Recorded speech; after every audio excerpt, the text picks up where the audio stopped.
The chaos at Equality Maryland has gotten so bad the organization may have to shut down altogether. Time's nearly run out to pass a marriage bill in New York. Catholic Charities is so unwilling to provide adoption services to gay couples that they simply abandoned 350 children to the state of Illinois this week. And it looks like the Prop 8 proponents just caught themselves in a lie.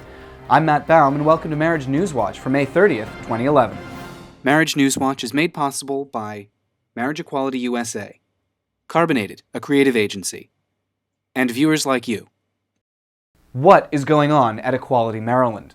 6 months ago, all signs indicated that the state was going to legalize marriage. We'd picked up more supportive legislators than ever before. We had enough votes to pass the Senate and the House Judiciary Committee. The governor promised to sign a marriage bill. We had an 8-point advantage in public opinion polls. And then suddenly, amidst betrayals from formerly supportive legislators, the House just gave up on the bill and sent it back to committee for another year.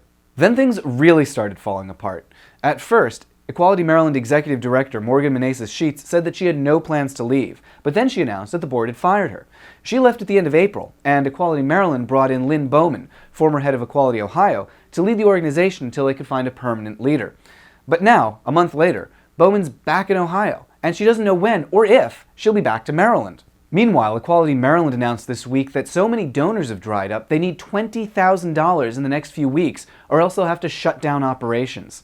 The board president says that the money problems are Menezes-Sheets' fault. She says that's not true, and everyone's so busy bickering that now our opponents don't even have to lift a finger. So Maryland, get it together. Let's take a look at New York next. This week, New York City Mayor Michael Bloomberg released a lengthy speech urging his colleagues to support marriage equality. He's also pledged to provide financial support to Republicans who vote with us. That's a big promise coming from the 13th richest person in the country, but we still don't have enough votes to pass the Senate. Visit meny.us to take action now. There are just 21 days left to pass this bill. In Illinois, civil unions are slated to start this coming Thursday. Officials are planning celebrations all over the state, with Chicago's official ceremony happening at 10 a.m. at Wrigley Square. But not everyone's celebrating. A Catholic Charities organization is so opposed to placing children with parents in a civil union that they've decided to simply abandon the 350 children they currently serve. Now the state will have to step in to take care of those kids. The fight over Minnesota's anti-gay constitutional amendment is continuing to heat up, even though voters won't have a chance to weigh in for another year. This week, Minnesota Governor Mark Dayton vetoed the legislation, a purely symbolic act that has no legal impact, although it does make for good PR. In addition, the White House issued a statement opposing the measure. In California, we're approaching a June 13th hearing over two important issues. The first is whether Judge Walker should have been disqualified from hearing the Prop 8 case because, as a gay man in a relationship, the outcome of the case affected him more than it would any other judge.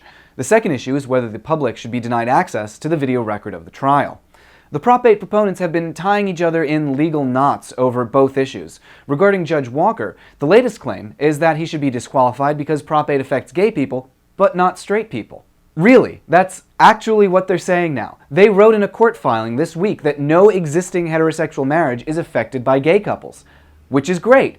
That's what we've been saying all along. Apparently, Ted Olson and David Boies are so persuasive that they've even convinced their opposing counsel.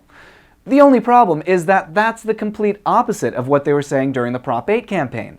Remember the ads about protecting our children and denying our rights? The whole point of those ads was trying to convince people that gay marriage has consequences. And now they say it doesn't? Either they were lying then or they're lying now. Either way, we can't wait to see them torn to shreds in court on June 13th. Let's check some international headlines. This week, Human Rights Watch launched a campaign to persuade Latvian officials to provide recognition to same-sex couples. Chilean activists have announced a rally for marriage in Santiago on June 25th. And in France, MP Brigitte Barège ignited a firestorm when she said that gay weddings are equivalent to, quote, unions with animals. After being unanimously condemned and even called disgraceful by members of her own party, Barège refused to apologize and said she was just kidding. Those are the headlines. Click over here to subscribe to weekly updates, or over to the right to watch some of our previous coverage, including bad news in Minnesota and the Republicans who are struggling to turn their party around on LGBT issues. Visit MarriageNewsWatch.com for more on all these stories and more, and head on over to Facebook.com/MarriageNewsWatch and click like to get news alerts and headlines right on your wall. We'll see you next week. Marriage News Watch is made possible by Marriage Equality USA, Carbonated, a creative agency, and viewers like you.